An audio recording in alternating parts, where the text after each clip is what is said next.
enseignement et nouvelles technologies. Alors, pas de revue de presse, je vous l'avais promis, mais tant pis, vous aurez la transmission en direct de 11h, ça va compenser peut-être.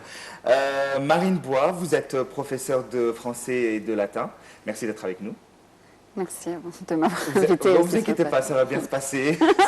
Soyez tranquille. Soyez tranquille et calme. Faites comme s'il n'y avait pas de caméra, il n'y avait pas de problème. Donc, voilà.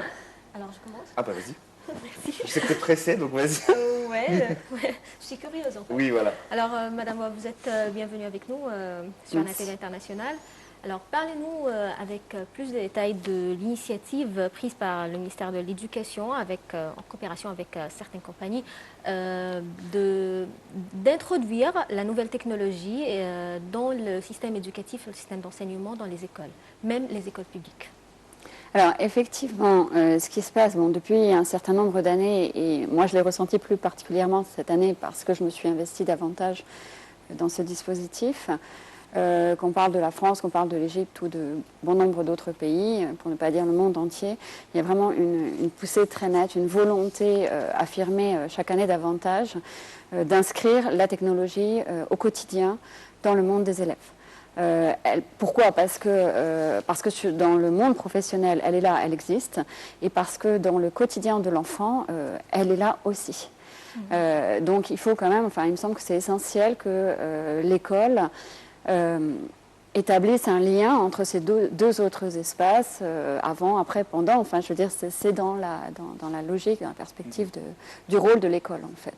Voilà, donc faire sans la technologie, ça n'est plus possible. Et vous avez visité des écoles publiques égyptiennes qui, peut-être avec peu de moyens, arrivent quand même à mettre en place ce genre d'outils, à les installer et à les utiliser. Alors, je n'ai pas vraiment visité des écoles publiques égyptiennes, mais j'étais effectivement en contact, je le suis encore, avec des professeurs qui enseignent effectivement dans des écoles privées ou publiques. Et des moyens, ils sont parfois modestes, bien sûr, pas autant qu'on le pense malgré tout. Il y a une vraie poussée, il y a une vraie volonté du gouvernement qui s'affiche en Égypte d'équiper les écoles. Un exemple, je connais un professeur d'arabe qui vient à la maison tout simplement pour aider mes enfants pour les cours de langue. Et je l'ai connue, elle travaille dans une école publique.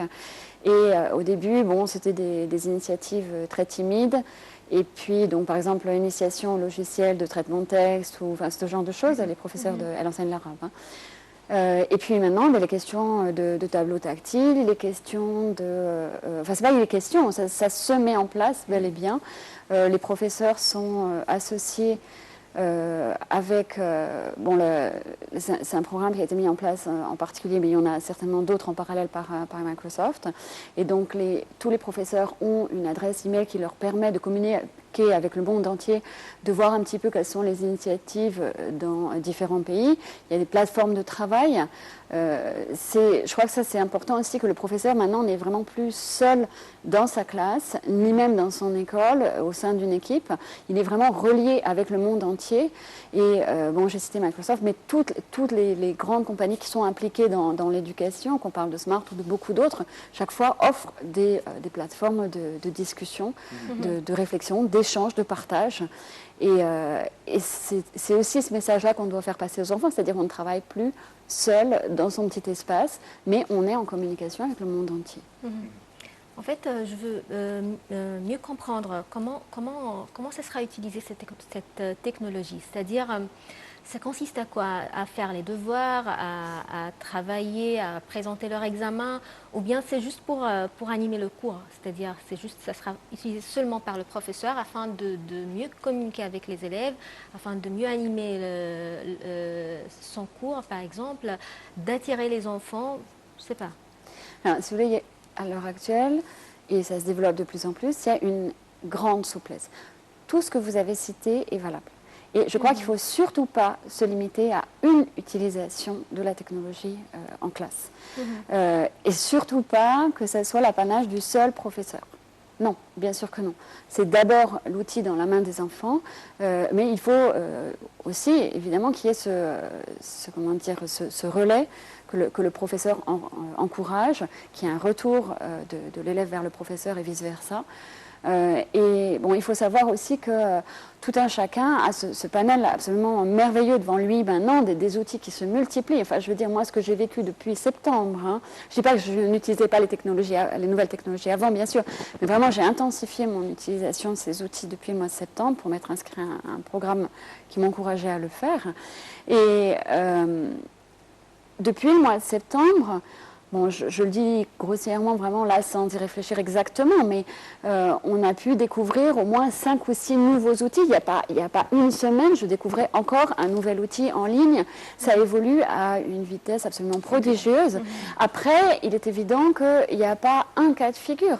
Ni deux, ni trois, ni quatre. Chaque enseignant, chaque école va construire une politique, va encourager tel ou tel usage, et il reste une grande liberté. Enfin, je veux dire, chaque individu va être plus à l'aise avec tel ou tel outil, et c'est la même chose du côté des enfants. Et je crois que c'est ça qui est merveilleux. Alors, évidemment, il y a des grandes lignes, d'accord, mais à partir de là, je crois que le rôle du professeur et aussi le rôle de l'école, c'est justement de disposer, de présenter, d'expliquer quels sont ces outils, ce qu'on peut en faire, et après, chacun s'approprie ou non tel ou tel outil parce qu'il lui convient davantage. Et alors, vous avez évoqué que les grandes industrielles de la nouvelle technologie, même vous avez évoqué une entreprise informatique, il y a même le grand moteur de recherche américain qui s'en charge aussi.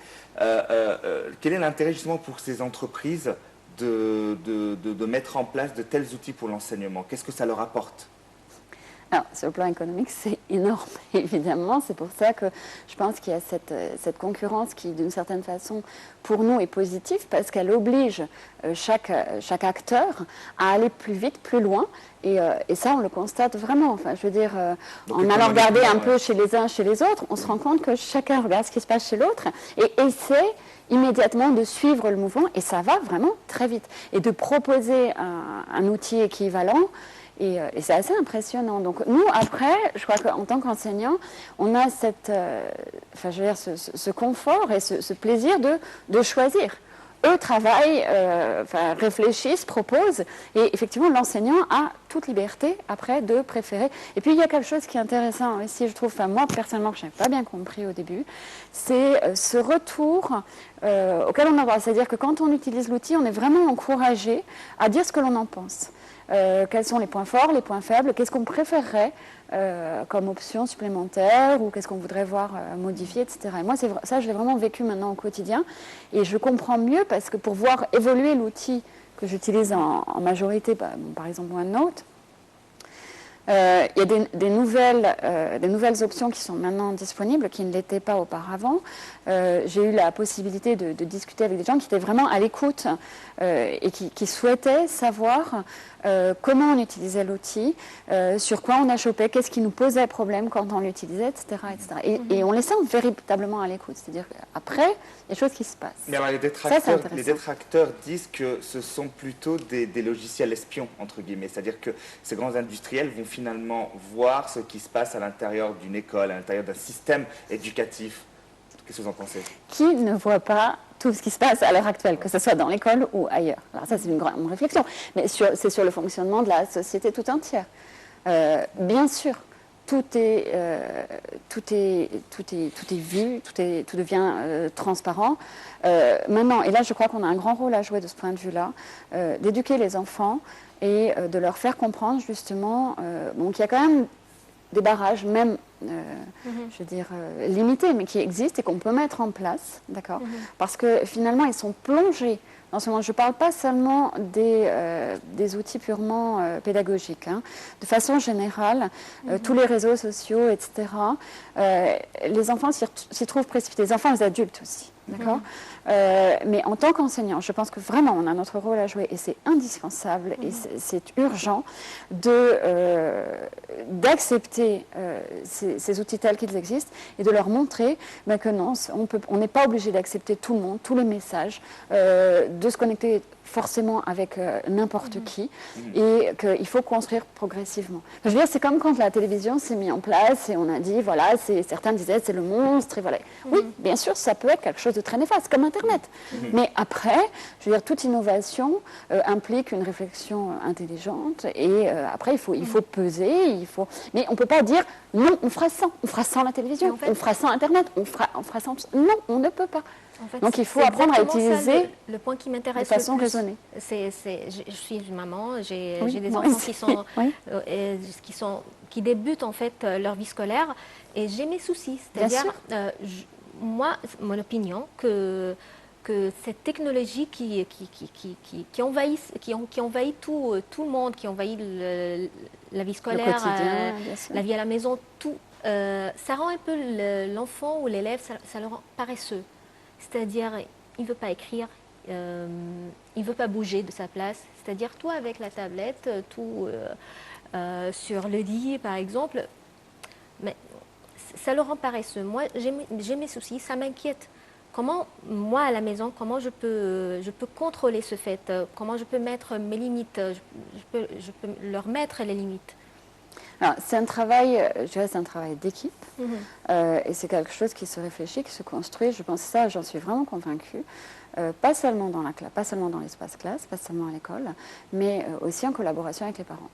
Et je pense que sur le long terme, on a vraiment à y réfléchir. Moi, je l'ai vécu au quotidien cette année pour avoir voulu utiliser donc un cahier en ligne. D'accord. J'avais besoin vraiment de ce retour vers les parents. Et là, à l'heure actuelle, je suis vraiment demandeuse. Enfin, disons que je voudrais vraiment proposer une discussion avec les parents et déjà utilisation de l'outil. Parce qu'on disait savoir mettre les limites, etc. Après, en ce qui concerne l'inactivité de l'enfant à laquelle vous faites allusion, ça c'est quelque chose effectivement, c'est un danger, bien sûr. Donc il faut à un moment ou à un autre garder des espaces qui vont être des espaces d'activité c'est-à-dire que la tablette peut être le point de départ de quelque chose de très actif en fait. Mais si vous voulez, je pense que jusqu'à maintenant, on a été tous surpris par cette abondance d'outils, de moyens. Et que franchement, on n'a pas... Enfin si, certaines personnes y ont beaucoup réfléchi déjà, mais ce n'est pas la majorité. Donc on est pris au dépourvu. Moi aussi, j'ai des enfants qui sont déjà grands. Certains parents choisissent de tout supprimer. Après, ça crée une frustration importante du côté de l'enfant qui, de toute façon, évolue dans un environnement où il va en entendre parler. Donc, qu'est-ce qu'il risque de faire? Il risque de le faire en se cachant, sans en discuter, d'accord? Et personnellement, j'ai préféré, moi, les laisser faire. Ils se sont trompés, ils ont fait des erreurs, évidemment, mais je pense que c'est essentiel. Et à partir de là, on a pu discuter et construire. D'accord. Alors après, ce que vous évoquez qui est un petit peu différent, mais qui est important aussi, bien sûr, ce moment où l'enfant risque d'être... de s'enfermer d'une certaine façon dans ce monde des nouvelles technologies. Ça, c'est à nous d'équilibrer, de proposer d'autres choses aussi. Maintenant, après, vous avez des outils dans la nouvelle technologie qui amènent l'enfant au contraire à bouger. Hein. C'est tous les Kinect et tout ça. Enfin bon, il y a d'autres choses. Moi, c'est pas vraiment ma spécialité. Hein. Mais par exemple, dans une classe, je vois la classe traditionnelle telle que je l'ai connue, moi, et pratiquée pendant de nombreuses années. Vous avez le professeur, magistrat qui arrive, je caricature, hein, mais globalement, ça reste quand même un peu ça. Le professeur arrive, professe, donne la bonne parole, les enfants notent, interrogent, participent oralement comme ça quand tout se passe au mieux. Maintenant, non. Et là, on est en train de mener une réflexion. J'ai terminé un document là-dessus que je vais proposer à mes collègues, mais on y a déjà réfléchi ensemble. C'est de revoir complètement l'espace classe et les enfants bougent. Et les enfants viennent, le professeur n'est plus au tableau. Le professeur est sur les côtés, il est au fond, il bouge. Les enfants bougent dans la classe. D'où des initiatives comme la classe îlot, les petits îlots Exactement, dans la classe. c'est ça. D'accord. Donc, ça permet aussi une différenciation parce qu'il y a des enfants qui ont besoin, qui aiment être entre guillemets inactifs. C'est pas... Et puis d'autres qui, au contraire, ont besoin, ne supportent pas cette contrainte qu'on leur impose au quotidien et heure après heure. Enfin bon, là, moi, je suis dans le secondaire, donc c'est un fonctionnement un petit peu différent que le primaire. Mais bon, étant professeur de français et de langues anciennes, évidemment, les enfants, je les vois plutôt assis. Maintenant, je peux les faire bouger, je peux les faire travailler par groupe, je dirais, et tout le monde bouge. Alors, c'est pas le désordre général, évidemment, mais ça a été encouragé par les nouvelles technologies. Donc, vous voyez, les deux aspects existent. Je ne nie pas du tout le danger qui existe. que l'enfant s'enferme dans ce monde-là. Là, je crois que c'est vraiment à nous de proposer d'autres choses, d'entrer dans son monde, de s'intéresser aussi à son monde. Je sais, moi, j'ai souffert avec mon fils qui était dans les jeux vidéo, etc.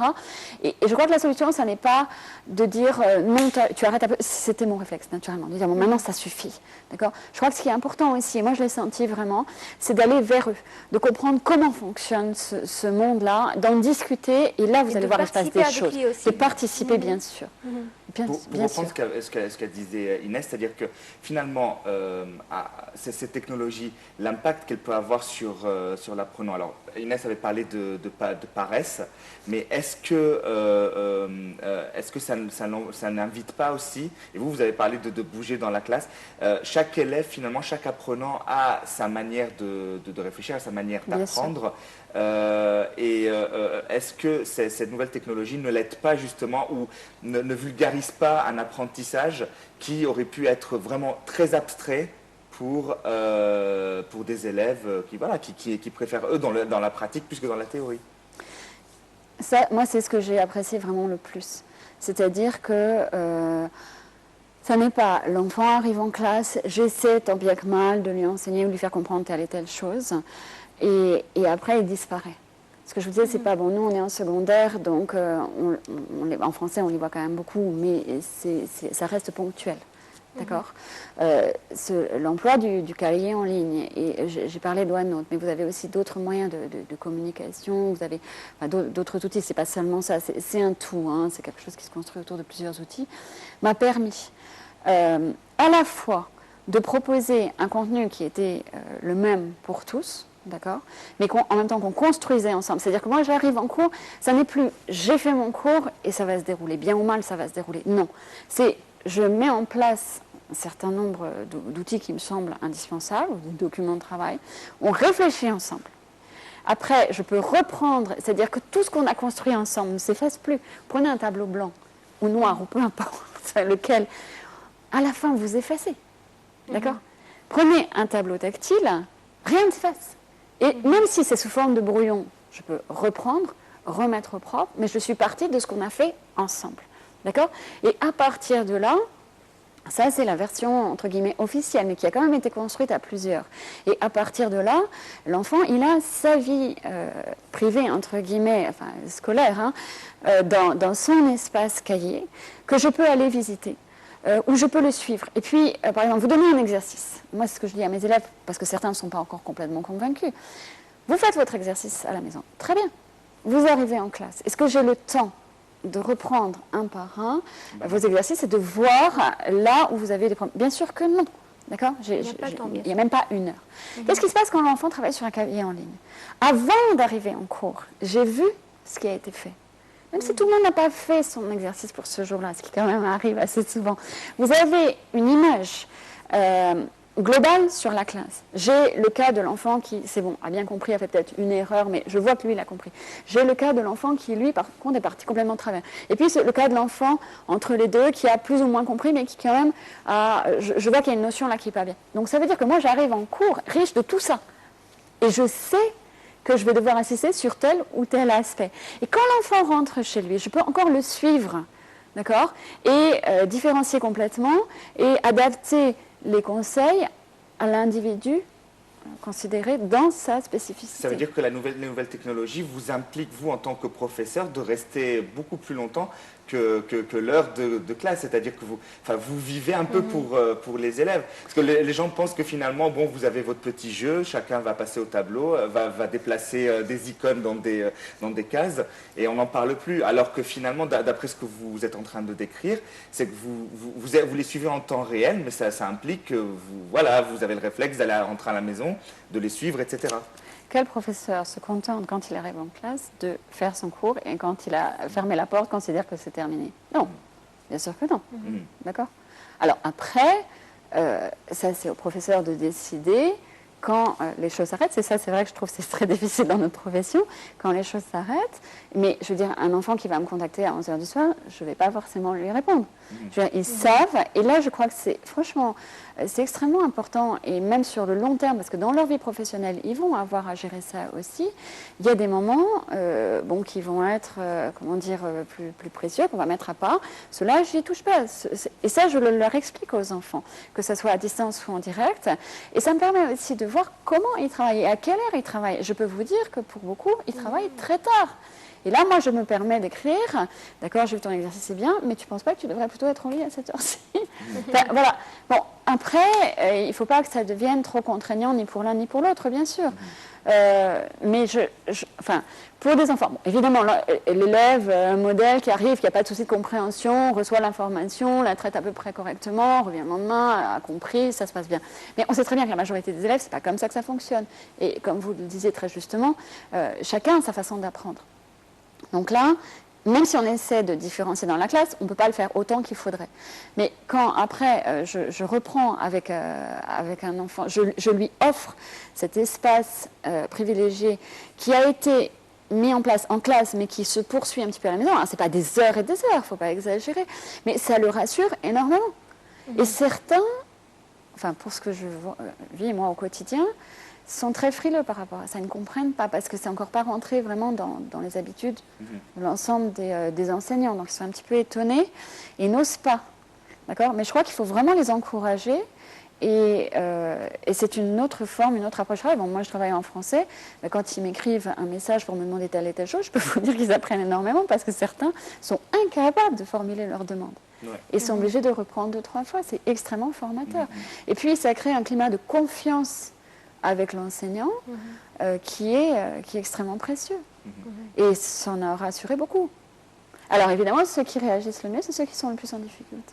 En fait, j'aimerais aussi savoir, est-ce que cette nouvelle technologie pourrait être appliquée dans toutes les matières? C'est-à-dire, je comprends avec une matière comme les sciences, les mathématiques, ok, ça pourrait être appliqué puisqu'on peut animer un peu le cours, mais avec les langues par exemple, la langue arabe par exemple, est-ce qu'en Égypte on pourrait l'appliquer avec la langue arabe? Elle l'est appliquée. Elle est appliquée. Et je vais vous dire l'expérience que que j'ai pu, moi, constater et voir, c'est que, en fait, ça n'est pas tant que ça dans les matières scientifiques et en mathématiques que c'est mis en place, mais c'est énormément en langue. C'est en plus avec les langues. Oui. Énormément en langue. Oui, énormément en langue. Et donc, dans les écoles égyptiennes, je n'ai pas forcément un exemple précis à vous donner, mais je travaille encore avec des professeurs qui font partie du même programme d'innovation, qui sont professeurs d'arabe, et ils l'emploient au quotidien. Par exemple, vous avez un jeu comme Minecraft, dont vous avez certainement entendu parler, qui s'inscrit maintenant dans le cours, qui permet de construire des choses. Et on parlait de l'évolution tout à l'heure. Maintenant, il va y avoir, dès septembre prochain, il y a une version éducative qui va être proposée sur le marché de ce jeu-là. Et effectivement, c'est comme les Lego de notre enfance. On peut faire des choses absolument merveilleuses avec ça. Et vous pouvez imaginer, je ne sais pas, vous raconter une histoire. Raconter une histoire et vous avez vos blocs de Lego à côté. Alors évidemment, c'est plus les blocs de Lego tels qu'on les connaissait, d'accord, c'est à partir de ce jeu-là, c'est collaboratif. Vous pouvez faire des choses sensationnelles. Mais en fait, avec la langue arabe, est-ce que cette nouvelle technologie pourrait en fait, on pourrait avoir des craintes que cette nouvelle technologie fait disparaître l'écriture, par exemple, parce que l'écriture arabe, c'est un art. La calligraphie arabe, c'est un art. Mais avec l'introduction de la technologie, les gens ne vont pas écrire. Pourquoi? Les élèves ne vont pas écrire, ne vont pas aimer écrire. Pourquoi non? La tablette, c'est vrai que pour l'instant, on pense plutôt au clavier, mais la tablette, c'est aussi le stylet. Et sur les tableaux tactiles, vous avez, sur certains programmes, vous avez le stylo calligraphie. Je veux dire, le geste reste le même. Enfin, il me semble. Alors, mais tout ça, c'est en train d'évoluer, d'accord? C'est-à-dire que la qualité du stylet varie énormément avec selon les producteurs, etc. Mais ils y travaillent. Enfin, moi, je vois maintenant les tableaux qui sont employés au lycée. Au début, on est parti de tableaux où l'interactivité passait simplement par le projecteur. D'accord. Donc c'était effectivement, c'est pas que c'était pas le même geste, mais on avait un temps de réponse qui n'encourageait pas vraiment à utiliser ce stylo interactif. Maintenant, là, on a pu utiliser des tableaux tactiles. Alors, vous avez soit le doigt, soit des stylos. Et je vous assure, j'ai une élève qui est en troisième, là, au lendemain d'un voyage à Rome, a fait, moi je ne connaissais pas un Draw My Life, donc elle a tout dessiné comme ça. D'accord. Et puis après, on a construit le document. Voilà, je veux dire, on part de l'art du dessin et on en a fait une petite vidéo qui est vraiment... Enfin, moi, je suis très, très contente. Et les élèves en étaient très contents aussi. Enfin, je veux dire, il n'y a pas un conflit entre les deux pratiques, à mon avis. Vous êtes en train vraiment de nous montrer à quel point tout est rose, mais je voudrais...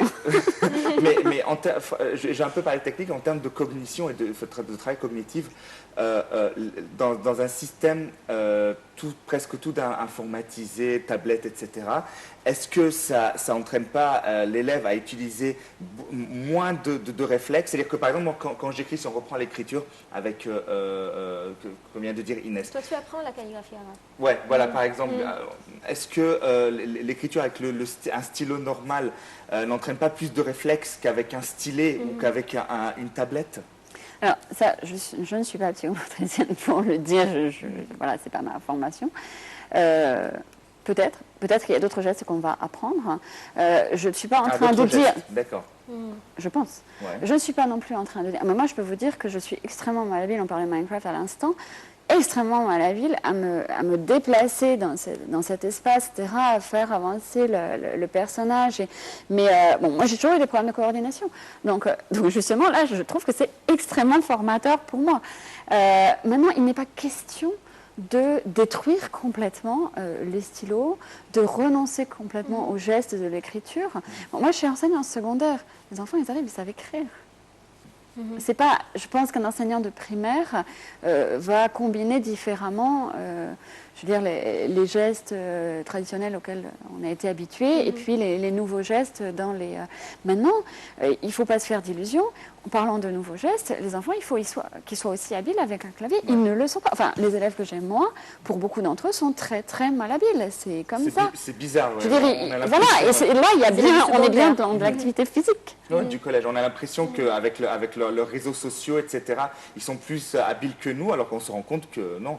On leur demande une recherche sur un moteur de recherche, ils n'y arrivent pas. Mais ils m'ont montré aussi un jeu, enfin, moi je dirais, ils sont très créateurs, enfin, et ils m'ont montré un jeu justement qui les oblige à aller plus vite, etc., et qui les aide après à écrire davantage, enfin, avec plus d'habileté sur le clavier. C'est pas que le geste disparaît, il se modifie, mais ça ne veut pas dire, bien sûr, qu'il faut faire abstraction complètement de tout ce qu'on a enseigné auparavant. Non. Le geste de l'écriture, il est vital, à mon avis. Il faut le garder. Vous ne vous projetez pas dans un avenir du tout informatique. C'est-à-dire qu'il y aura quand même le rôle du stylo, du crayon, du stylo calligraphe. Enfin, ils seront toujours là. Le stylo, il est aussi sur la tablette, hein, comme je vous disais. Donc, le stylo, de toute façon, ne disparaît pas. C'est une question de stylo, c'est-à-dire, même maintenant, les livres sont devenus sur Internet. Tu peux lire le livre sur tablette. Donc, sur audio, même. Non, exactement, comme tu viens de me le dire hier. On peut lire les livres, on peut écouter les livres. Oui, c'est merveilleux. Donc, il y a des choses de la tradition qui sont déjà perdues, c'est-à-dire obtenir un livre, offrir un cadeau, un livre à quelqu'un, tout ça, ça se perd. Ça disparaît. Il faut pas... Après, chaque individu... Écoutez, moi j'ai des élèves qui sont réticents parfois et qui me disent non, nous on préfère... Et ils le disent, nous on préfère travailler sur du papier. Ils ont été habitués comme ça, ils préfèrent réviser sur du papier, écrire sur du papier. Oui, bien sûr, pourquoi non? Je leur dis, d'accord, je vous donne le papier, mais à côté, je vous donne l'autre outil. Après, comparez, appréciez. Personnellement, moi, j'ai toujours vécu dans le monde des livres et j'ai toujours adoré les livres. Je peux vous dire que maintenant, je n'hésite plus. Quand j'ai le choix, je lis mon livre en version numérisée. Et ça, c'est un choix, mais ça, c'est personnellement, c'est pour des raisons bien précises qui sont les miennes. Il faut pas bloquer, fermer, il faut que les deux options restent possibles. Après, comment les choses vont évoluer? Il semble quand même qu'on aille de plus en plus vers le numérique. Bon, le livre, tel qu'on le connaît traditionnellement, il existe, il est là, il a ces particularités qui lui sont propres et qu'on va pas détruire, qu'on va pas... Non.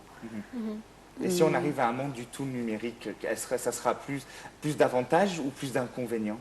Ça, Dieu seul le sait, mais en tout cas, je veux dire, par exemple, moi, ce que je dis aussi à mes élèves, c'est en termes, je vois un petit peu, enfin, je vois au quotidien, année après année, le gâchis, mais absolument monstrueux, qui est fait de feuilles, de papier qui sont jetées, à peine lues, et encore.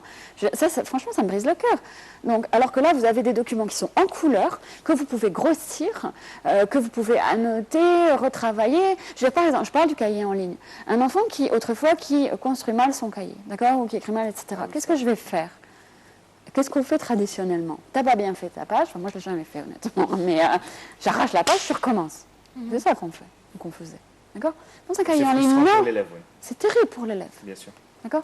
Dans un cahier en ligne, si la page n'est pas au bon endroit, ben, clac, je déplace l'onglet et, enfin, je veux dire, non, c'est la façon dont on construit les choses me semble beaucoup plus positive. Alors pour conclure, parce que le temps qui nous est imparti malheureusement bientôt terminé, pour conclure, l'impact concret sur l'apprenant avec ces nouvelles technologies, est-ce que vous pensez que les sciences qu'on leur inculque sont devenues plus vulgarisées ou il y a, enfin, plus simples finalement à être maîtrisées pour l'élève ou il y a encore des difficultés? Vous parlez du sujet lui-même? Oui, c'est-à-dire que vous êtes enseignante de français et de latin. Est-ce que c'est plus simple à faire rentrer dans leur tête un cours de grammaire, même si je sais qu'on ne le fait plus comme ça, mais je veux dire, grossièrement, un cours sur le COD ou le COI et un cours sur les déclinaisons en latin, c'est plus simple avec Ah oui? Il n'y a aucun doute là-dessus. Ah oui. Parce que je peux faire manipuler les cheveux, je peux bouger, je peux mettre de la couleur, je peux mettre de l'audio, et chaque enfant va, comme on disait, contribuer à la réflexion. Alors je ne dis pas que ça fonctionne à tous les coups. Ben là, je sors, je viens de corriger un contrôle où je me suis dit, mon Dieu, le message n'est encore pas bien passé. C'est pas grave, je vais le reprendre sous une autre forme et on va reconstruire. Mais je trouve ce que je trouve assez merveilleux, c'est qu'on peut beaucoup plus facilement effacer, enfin pas forcément tout effacer, justement conserver, mais reconstruire après. Chose beaucoup moins formelle et figée que dans ce qu'on avait autrefois. En fait, on doit passer pour une retransmission en direct du Conseil de sécurité. Ça n'a rien à voir avec le thème. Ça n'a rien à voir avec le thème. On vous remercie infiniment pour être avec nous, Madame Marine Bois, professeure de français et de latin. Merci Marine Bois d'avoir été avec nous aujourd'hui. Et donc tout de suite, transmission en direct.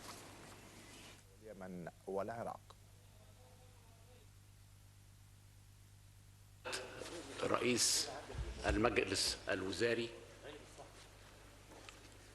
سعادة رئيس مجلس الأمن، سعادة نائب الأمين العام، يسرني الترحيب بحضراتكم جميعا بتواجد أعضاء مجلس الأمن في مقر جامعة الدول العربية، وهي المرة الأولى التي تستضيف فيها الجامعة مثل هذا اللقاء التشاوري الهام. وأتوجه بالشكر والتقدير إلى السفير عمرو أبو العطا مندوب مصر الدائم لدى الأمم المتحدة ورئيس مجلس الأمن لهذا الشهر على هذه No translation